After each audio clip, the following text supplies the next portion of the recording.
life is like a journey. It has a beginning and an end. And if you were to imagine jumping on a bus, you would need to know your destination. If you jump on a bus or a train or an aeroplane, if you board an aeroplane, you would need to know your destination. But imagine someone gets on a bus and he sits down and the person next to him asks him the question. It's some early morning and they say to him, how are you? How are you doing? And he says, fine, thanks. And then the person says to you, where are you going? And he replies by saying, I'm not sure, I haven't thought about that. Obviously, the one who would do such a thing would be either crazy or he's a fool. Because before you jump on any form of transportation, you must know beforehand where you are going. And this is exactly how life is. That we are on a journey. And we have a destination, if you like, a final destination.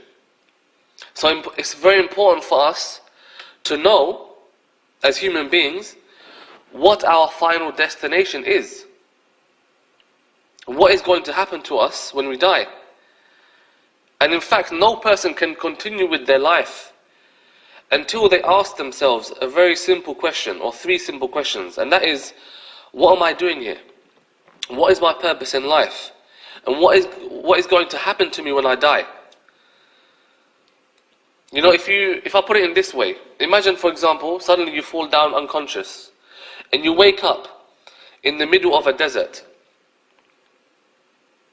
It could be that someone probably hit you on the back of your head and you fell unconscious, and then suddenly you wake up and you find yourself in the middle of the desert. What is the first thing you would ask yourself? What is the first question you would ask yourself? What am I doing here? How did I get here? Who put me here? And you would not be able to do anything until you get answers to those questions. You would look around for someone, look for help, and you would look for any person, and you would ask them, excuse me, what is the time? What year is it? Or what month is it? What day is it? What am I doing here? Do you know who put me here? So that is how life is. You're here, you're in this life, you're in this world. But how did you get here? What is your purpose of life? What are you doing here? And what is going to happen to you when you die? These are very simple questions that every single person has to ask themselves at one point or another in their life. And it usually happens at a young age. Young people, they usually contemplate this and think about it. But a very simple way of answering this question, or a very simplistic way of answering this, is to say, for example, well, does it really matter why I'm here? No person who would wake up in the desert would actually say to themselves, well, what does it matter? Let me just enjoy myself. You must, before you can enjoy yourself, before you can do anything, you need answers to these questions. So a very simplistic way of thinking about life is to say, we're just here, we're from matter, we just suddenly appeared here, we evolved from nothing, and we have no creator, we're just here to enjoy ourselves, and you just get on with your life. This is a very simplistic way of looking at life. But if we look around us, we can see that there are many things which prove the existence of God or Allah. There are many things which prove His existence. And the first thing that we should accept, one of the first facts that we should accept, is that whatever we can perceive with our senses definitely exists. So whatever we can touch and see and hear, there's no doubt that those things exist. Whatever we can touch, whatever we can smell, whatever we can hear, there's no doubt those things, whatever we can see, they exist definitely. And someone may argue, and many people do argue this, they say that, well, I can't see God, so why should I believe in Him? Why should I believe in Allah or God when I can't see Him? This is a very shallow argument, because there are many things that we can see around us that prove His existence. So my topic is, how can we prove the existence of God? And this is very important for Muslims and non-Muslims, because many Muslims nowadays are born in Muslim families and they just believe in Allah without to think about proving His existence. Because as Muslims living among non-Muslims, we have a responsibility, and that is to invite people to Islam. But if we don't understand and if we don't learn about our own religion, then how are we going to do this? And Allah doesn't tell us to believe in Him blindly. If you look at the Quran, Allah encourages people, human beings, Muslims and non-Muslims, to look around you and to contemplate. Because what makes us different from animals is the fact that as human beings we have an intellect. We can contemplate, we can think, we can rationalize. And if a person doesn't use this faculty, then what makes him different from an animal? If a person believes that there's no God, and he's only here in this life to eat and to drink and to sleep, then what makes him different from an animal? Because that is exactly what an animal does. If you look at what an animal actually does in their lifetime, they eat, they sleep, they defecate, they urinate, and that is the life of an animal. And if a person is not going to use that faculty, the intellect that God has given him, or that ability that he has, and he's just going to eat and drink and go to the toilet and sleep, and that's all he does in his life, then what makes him different from an animal? So I want to deal with this issue of people saying that people claim that they don't believe in God because they cannot see Him. This is a very, very shallow and narrow-minded argument. So the first fact that we should accept is that yes, anything we perceive with our senses, it exists. But number two, the second point I would like to make is that just because you cannot see something, it doesn't mean it doesn't exist. Just because you cannot touch something, or see it, or witness it, it doesn't mean it doesn't exist. That's a very shallow and narrow-minded mentality that people have. There are many things that we believe in which we have never seen with our own eyes. I'll give you an example. People believe in planets. People believe in Jupiter, they believe in Mars, and they believe in Venus. But those people who believe in those planets with so much conviction, have they actually seen those planets with their own eyes? I'm not talking about an image, a photograph, or an illustration. Have you actually seen Jupiter with your own eyes? No. How many people have actually seen it? Yet, how many people believe in Jupiter? That it is a planet, it's a gaseous planet and it exists. How many people believe in it even though they've never seen it? How many people believe in the Big Bang? So we can spin it around now the other way. Those people who believe in evolution and they believe in the Big Bang, how can you believe in it when you never saw the Big Bang? You never witnessed it. In fact, there is not a single human being on this planet who has ever seen the Big Bang. So how can you talk about the Big Bang and talk about how the earth came about when you were not there at that stage, when you did not even exist? So there are many things that we believe in, and yet we've never seen them. People believe in evolution, for example. The very people who believe that there's no God, they believe in evolution, yet they have never seen evolution take place with their very eyes. They've never seen it. And they claim that it takes millions of years for something to evolve. So when an ape evolved into a human being, it took millions of years. Because if you ask someone who believes in evolution, okay, show me, where is evolution? Show me it. Show me a bird changing into something else. Show me an ape or a monkey turning into a human being. Show me. They can't show you it. Their excuse is that it takes millions of years and it happens very, very slowly. So no one's actually seen this evolution in reality. Yet how many people believe in it? No one has actually seen the Big Bang. Yet how many people believe in it? The very people who disbelieve in God, they believe in the Big Bang, yet they've never actually seen it or perceived it. They never even heard the Big Bang with their own ears. So there are many things that we believe in, and we have no doubt about, even though we've never seen them. So that's number two. Number three, or I should say the point of the argument is that we should not, therefore, reject the existence of God just because we cannot see Him or perceive Him with our senses. Okay, number three.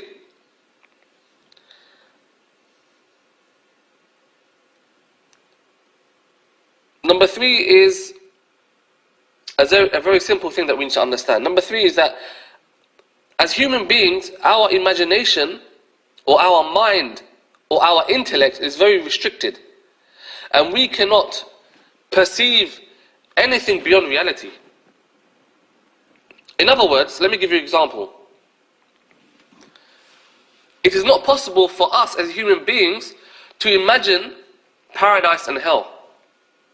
Or in Arabic we say Jannah and Jahannam.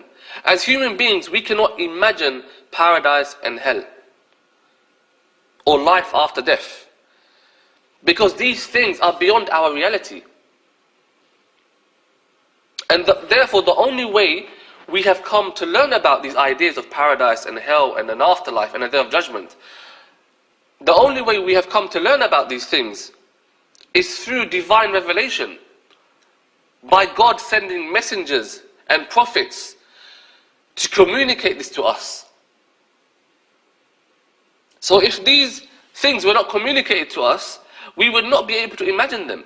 That is my point. How could a human being come up with the idea of paradise and hell when paradise and hell are not within our reality?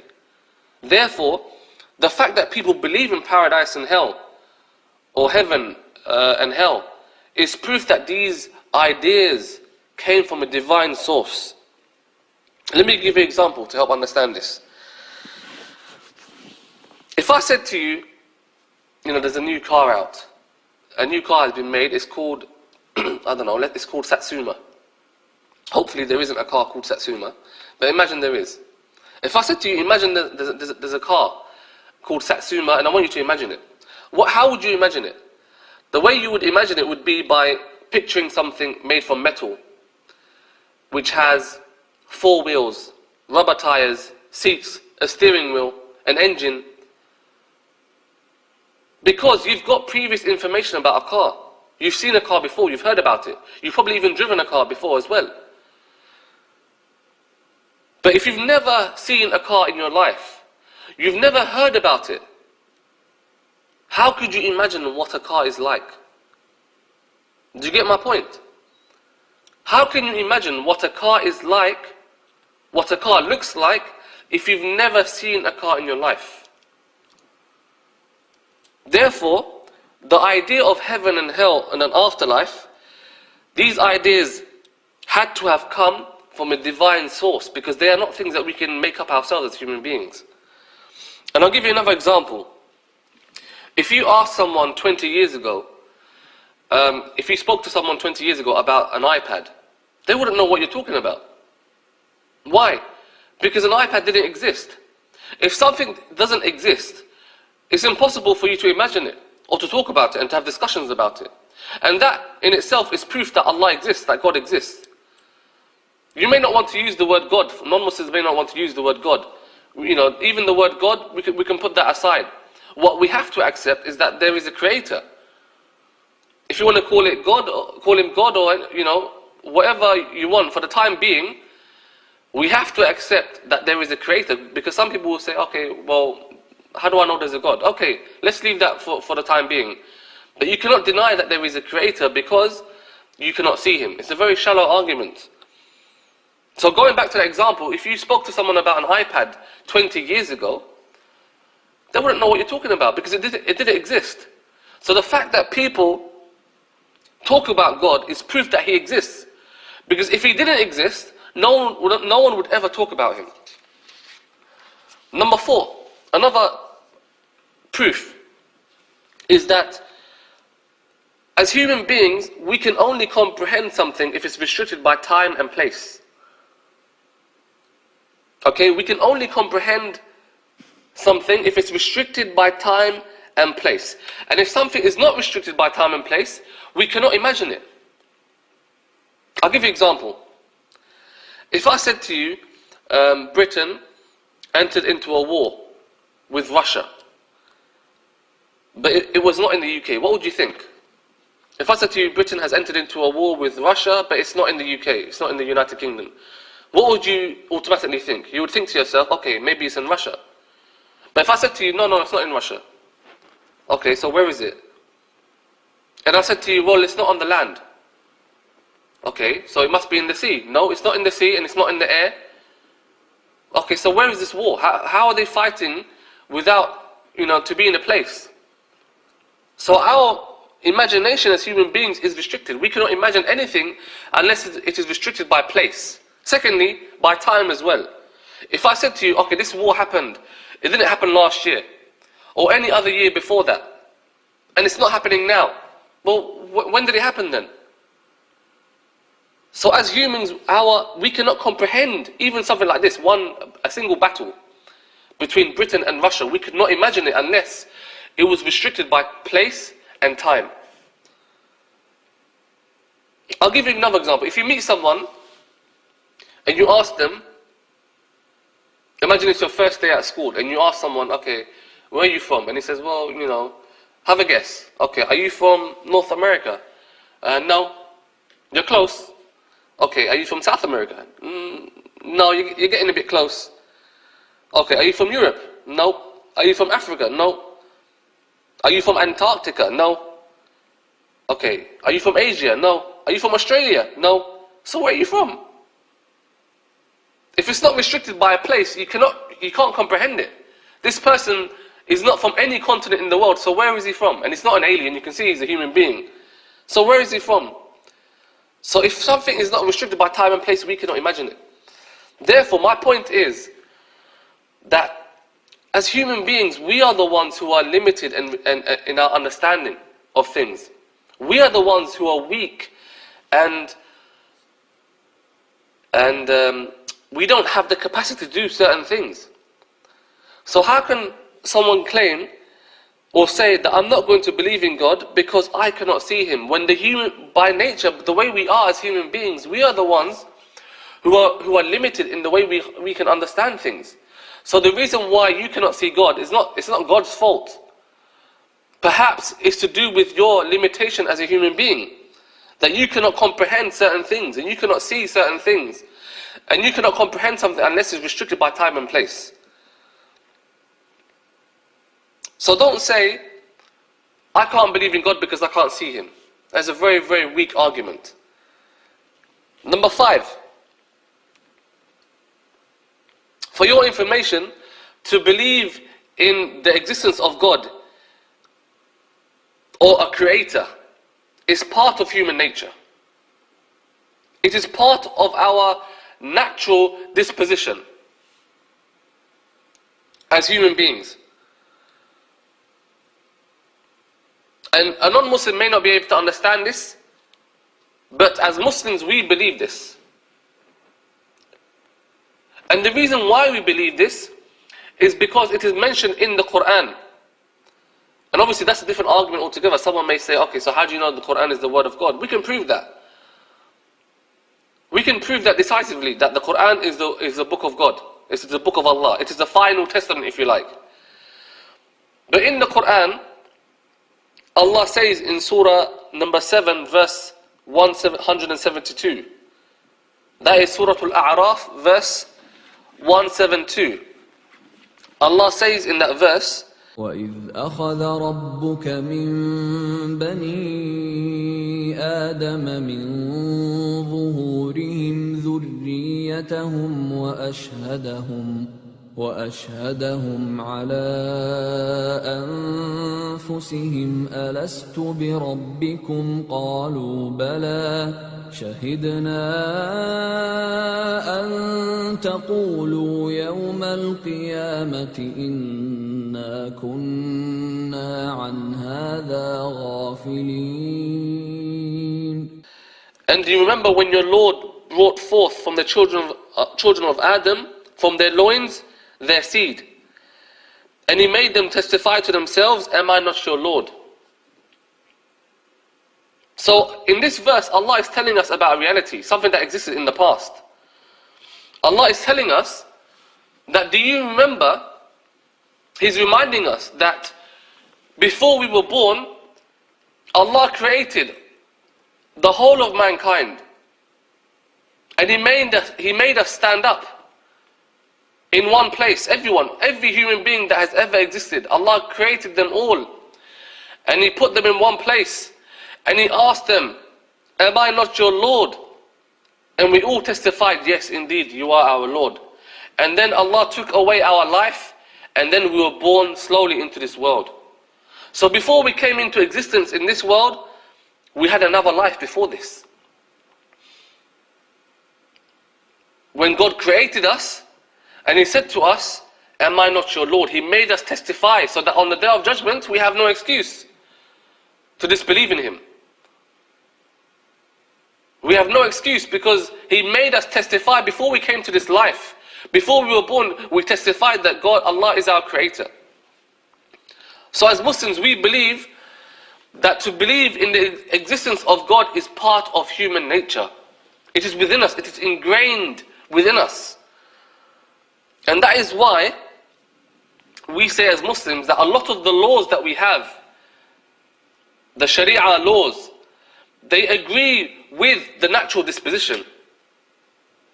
I'll give you an example. In Islam, gambling is forbidden. And as many even non-Muslims, they accept that gambling is evil and it's bad. Many non-Muslims accept that. And they see it as something that is destructive. That when a person has nothing to live for, or when he's lost in life, he goes to the betting shop and he gambles. And many families are destroyed by gambling. Because the man who, if he's a husband and he becomes addicted to gambling, then he'll start using all of the family's savings, whatever income he has, whatever wealth he has, whatever property he has, he will sell it, and in order to feed his addiction to gambling. And if he doesn't have any money, he'll go out and steal and rob and commit crime to feed that addiction. And gambling in Islam is forbidden. If you look at alcohol, alcohol is forbidden as well. Even though non-Muslims drink alcohol, and unfortunately some Muslims do as well, and that is a sin, they have to admit that alcohol is bad for you. And that is why, even in the UK, there is a limit, there are like recommended guidelines. In fact, it is illegal to drink and drive. If you've drunk a certain amount of alcohol, if you've got a certain amount of alcohol in your blood, and you're stopped, they'll arrest you. So even though non-Muslims drink alcohol, they know that it's bad for you. And alcohol abuse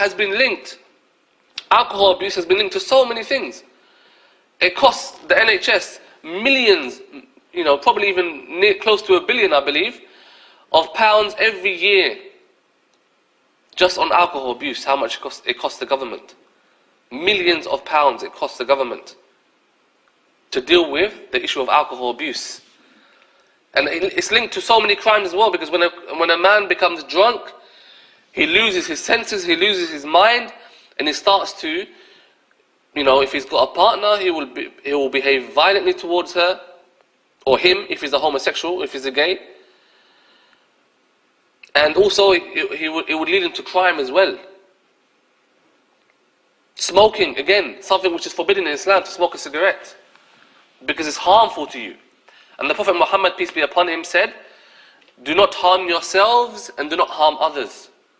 So not only is it forbidden to smoke a cigarette because it's harmful to you, but it's also forbidden to smoke in front of other people who will be harmed by that smoke, by inhaling the cigarette or the fumes. Passive smoking. Drugs are forbidden in Islam. Adultery as well is forbidden. Even though, in the West, in the R&B culture, or in the rap culture, it's glorified, having many women sleeping around, going to brothels, having many baby moms, as they call it.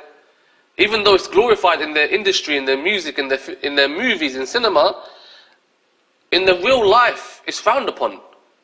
People don't like it. It destroys families. Theft as well, something which is forbidden in Islam. People don't like it. Nobody likes a burglar or a thief. Murder, forbidden in Islam. And everyone knows, everyone, Muslim or otherwise, will know that murder is something evil and bad. Interest is forbidden in Islam. And even though many people indulge in interest, people feel that oppression. There's interest in when you're overdrawn, they'll charge you interest and they'll charge you a huge fee as well. When you want a loan, when you want to take a loan, their interest is extortionate.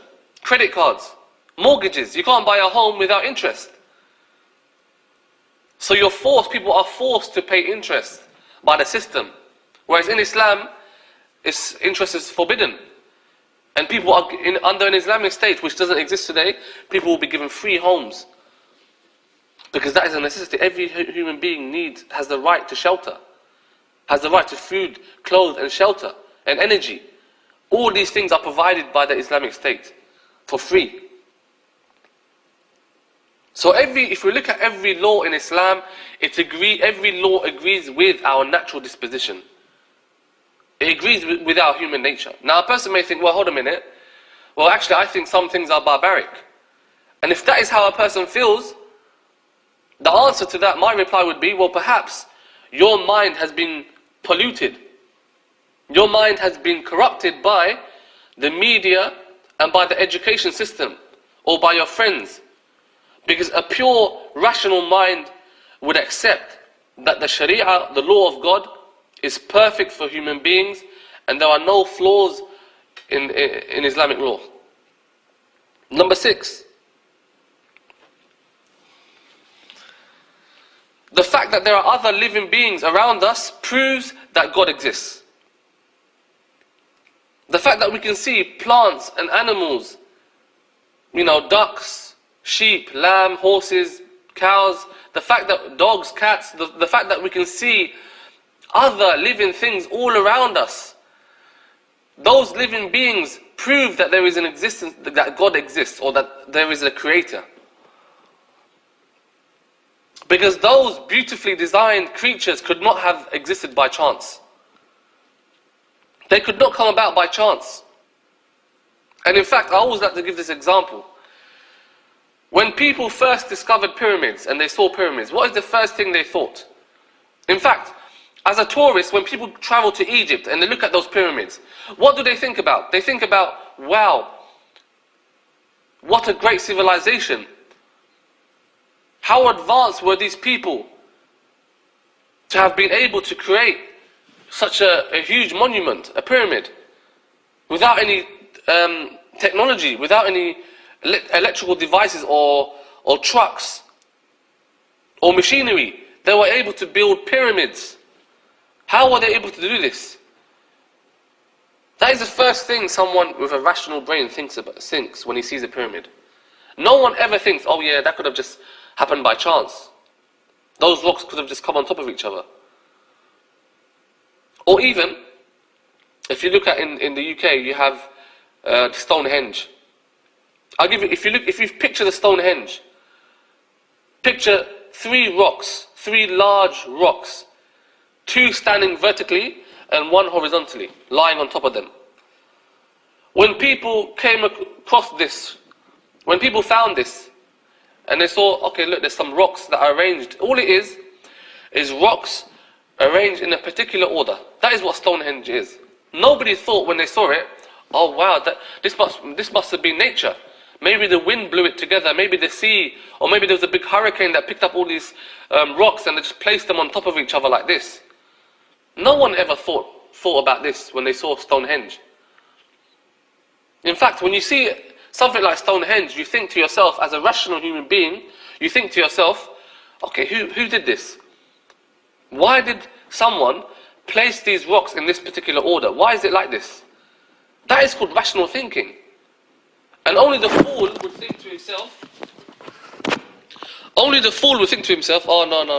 no, this just happened by chance. It must have been the wind, or there must have been a big storm, or a hurricane that just blew all this together. So the fact that there are animals and living creatures around us prove that there is an existence of God exists, or there is a creator. Because those living things are more complicated and more complex and more amazing than rocks and stone. If you look at, for example, aeroplanes, when when man invented aeroplanes, what did they base that model on? By analyzing and watching birds, the way birds fly. That is how they made the aeroplane. By monitoring and watching the way eagles fly, the way birds fly. And then they developed planes. How did they develop lenses? By looking at the way the human eye works. How did they develop robots? By looking at the way human beings function and work. So if these man-made things could not exist by chance, how is it something which is more complicated can come about by chance? If an aeroplane could not exist by chance, how is it that a bird could exist by chance? When aeroplanes were built around birds, by looking at birds and studying them.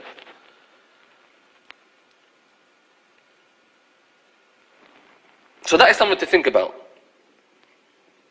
And my final point, number 7, is that if we look around us, everything that is created, everything that is made, and look around yourself now, look around you. Is there anything around you that hasn't been made? Just look around you now. Is there anything around you that hasn't been made? The computers, the tables, the walls, the buildings, the printers, the paper, the books, the floor, the carpet, the chair that you're sitting on. Is there anything around you which hasn't been made? There's not a single thing that hasn't been made around you. If you look at it, everything has been created.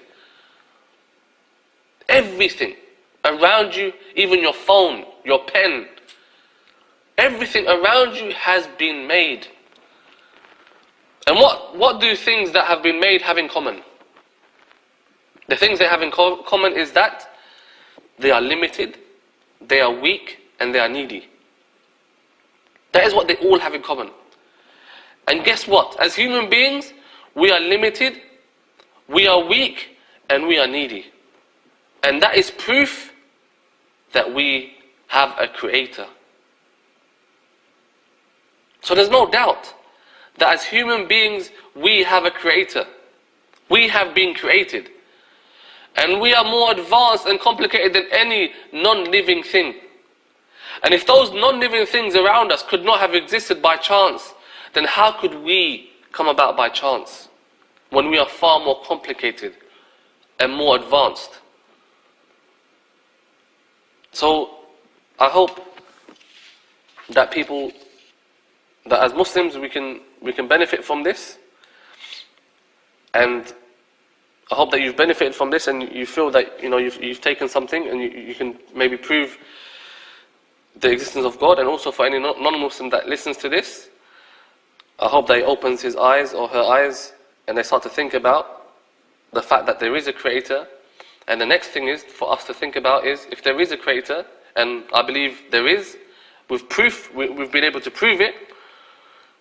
It's not faith, it's something that we believe in with certainty. Then the next thing is to think about is, what is our purpose in life? Why did this creator create us? What are we doing in this life? Why did he make us? There must be a purpose, because there is nothing that has been made without a purpose. A computer was made with a purpose. Cars were made with a purpose. Pens were made with a purpose. Table has a purpose. A chair has a purpose. Everything that is made, even your shoes, your jacket, your clothes, your mobile phone, everything that is made has a purpose.